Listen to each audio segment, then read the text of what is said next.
قطب ستارے یا بعض ستارے تو عرضی راستوں کی نشاندہی کرتے ہوئے رہنمائی کرتے ہیں، یہ لوگ خدا تعالیٰ کی رضا کے حصول کے راستوں کی طرف رہنمائی کرنے والے ہیں۔ یہ لوگ عشق و وفا کے لہلہاتے کھیتوں کی طرف ہمیں لے جانے والے ہیں۔ بس یہ لوگ ہیں جنہوں نے عہد بیعت نبھایا ہے۔ حضرت صاحبزادہ سید عبداللطیف صاحب شہید کے ذکر کے بعد ایک جگہ حضرت مسیح موعود علیہ السلام فرماتے ہیں کہ مجھے اپنی جماعت کی نسبت بہت امید بڑھ جاتی ہے، کیونکہ جس خدا نے بعض افراد اس جماعت کو یہ توفیق دی کہ نہ صرف مال بلکہ جان بھی اس راہ میں قربان کر گئے، اس خدا کا صریح یہ منشا معلوم ہوتا ہے کہ وہ بہت سے ایسے افراد اس جماعت میں پیدا کرے جو صاحبزادہ مولوی عبداللطیف کی روح رکھتے ہوں۔ پھر اپنے ایک کشف کا ذکر کرتے ہوئے فرماتے ہیں، ہمارے باغ میں سے ایک بلند شاخ سرو کی کاٹی گئی اور میں نے کہا اس شاخ کو زمین میں دوبارہ نصب کر دو تا وہ بڑھے اور پھولے۔ اس کشف کی کو حضرت صاحبزادہ سید عبداللطیف صاحب شہید کے واقعے پر معمول کرتے ہوئے آپ نے فرمایا کہ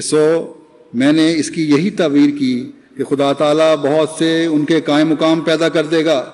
میں یقین رکھتا ہوں کہ کسی وقت میرے اس کشف کی تعبیر ظاہر ہو جائے گی۔ بس جو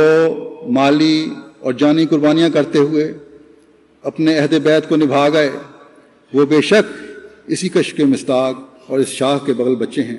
حضرت صاحبزادہ عبداللطیف صاحب شہید کی صورت میں یہ جو زمین میں گاڑی گئی تھی، یہ تو خدا تعالیٰ کے علم میں ہے کہ کس کو اس نے شہادت کا درجہ دینا ہے اور کس سے کسی اور رنگ میں کام لینا ہے، لیکن آج ہم میں سے ہر ایک کا کام ہے کہ اپنے عہد بیعت کو نبھاتے ہوئے اپنے اندر وہ انقلاب عظیم پیدا کرنے کی کوشش کرتے ہوئے اللہ تعالیٰ کے مقرب بنے، جو انقلاب زمانے کے منادی ہم میں روحانی طور پر پیدا کرنا چاہتے تھے، جو روحانی انقلاب اور مسیح محمدی سے تعلق حضرت صاحبزادہ سید عبدال صاحب شہید نے دکھایا تھا، وہ ہم میں پیدا کرنے کی کوشش کرنی چاہیے۔ لا الہ الا اللہ محمد رسول اللہ کے کلمے کی عملی تصویر بننے کے لیے اپنی تمام تر کوششیں بروئے کار لانے کی کوشش کرنی چاہیے، ورنہ ربنا اننا سمعنا منادیا ینادی کا نعرہ بے فائدہ ہے۔ حضرت مسیح موعود علیہ السلام ہم سے کیا چاہتے ہیں؟ ہمارا ایمان کامل کرنے کے لیے آپ نے کیا طریق بتائے ہیں؟ یہاں کچھ ذکر کرتا ہوں۔ حضرت مسیح موعود علیہ السلام فرماتے ہیں کہ سب سے بنیادی چیز ایک مومن کے ایمان کے لیے اللہ تعالیٰ پر ایمان ہے، اور یہ ایمان اس وقت تک اعلیٰ درجے تک نہیں پہنچتا جب تک خدا تعالیٰ سے بے غرض محبت نہ ہو۔ فرمایا مسلمان وہ ہے جو اپنے تمام وجود کو اللہ تعالیٰ کی رضا حاصل کرنے کے لیے وقف کر دے اور سپرد کر دے، اور اعتقادی اور عملی طور پر اس کا مقصود اور غرض اللہ تعالیٰ ہی کی رضا ہو اور خوشنودی ہو۔ فرمایا ایک حقیقی مسلمان اللہ تعالیٰ سے پیار کرتا ہے یہ کہہ کر اور مان کر کہ وہ میرا محبوب و مولا،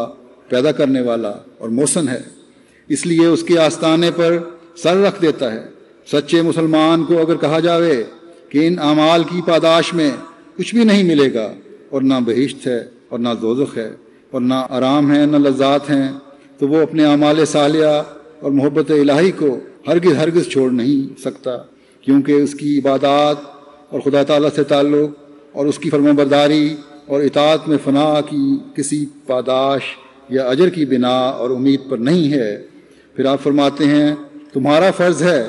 کہ سچی توبہ کرو اور اپنی سچائی اور وفاداری سے خدا کو راضی کرو تاکہ تمہارا آفتاب غروب نہ ہو۔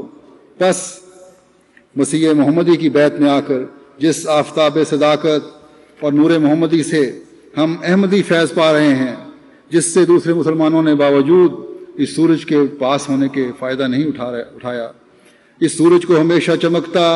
اور روشن رکھنے اور فیض حاصل کرنے کے لیے خدا تعالیٰ سے تعلق کی ضرورت ہے۔ مجھے ان دہشت گردی کے واقعات کے بعد جس کثرت سے اس مضمون کے خط آ رہے ہیں کہ ہم خدا تعالیٰ کے قریب ہوئے ہیں اور ہمارے ایمان میں ترقی ہوئی ہے، اس تعلق میں خدا تعالیٰ کی قربت کے مزید مدارج طے کرنے کی طرف ہر احمدی کو اب مستقل مزاجی سے توجہ کی ضرورت ہے۔ پھر دیکھیں وہ خدا جو ہمارا خدا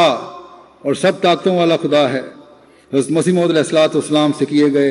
اپنے تائیدات کے وعدوں کو پورے کرتے ہوئے کس تیزی سے اپنی تائیدات کے نظارے دکھاتے ہوئے دشمن کے ہر مکر کو اس پر الٹاتا چلا جائے گا۔ نعرہ تکبیر، نعرہ تکبیر، اسلام احمدیت، اسلام احمدیت، محسن انسانیت حضرت محمد مصطفیٰ غلام احمد کی، غلام احمد کی خلافت احمدیہ، نعرہ